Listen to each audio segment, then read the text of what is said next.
I repeat, আমি আবারও বলছি, মানুষ শ্রেষ্ঠত্বে ফেরেশতাকে ছাড়িয়ে যায়, আর অধপতনে সে পশুকেও হার মানায়। আওয়াজ করে বলতে হবে ঠিক কি না? এটার প্রমাণ কি? মানুষ শ্রেষ্ঠ হইলে যে ফেরেশতার চেয়েও সেরা, তার প্রমাণ কি? আল্লাহ তাআলা বলছেন, ওয়া ইয কুলনা লিল মালাইকাতি ইসজুদু লিআদম ফাসাজাদু ইল্লা ইবলিস আবা ওয়াস্তাকবারা ওয়া কানা মিনাল কাফিরিন। আল্লাহ বলেন, স্মরণ করো সে সময়ের কথা যখন আমি ফেরেশতাদেরকে বললাম, ও ফেরেশতারা আদমকে সেজদা দাও।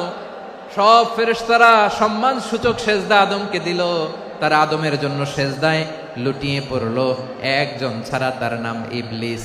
আওয়াজ করে বলেন তার নাম কি?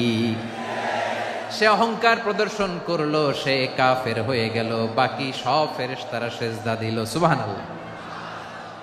আবার আদম আলাইহিস সালামকে আল্লাহ জিজ্ঞেস করলেন, সব বলে দিল উত্তর, কিন্তু ফেরেশতাদেরকে একই প্রশ্ন জিজ্ঞেস করলেন, তারা উত্তর করতে পারে নাই। তার মানে এর মধ্য দিয়ে প্রমাণিত হয়, মানুষ ভালো হলে ফেরেশতার চেয়েও ভালো, ফেরেশতার চেয়েও মানুষের মর্যাদা বাড়িয়ে দিয়েছে কে?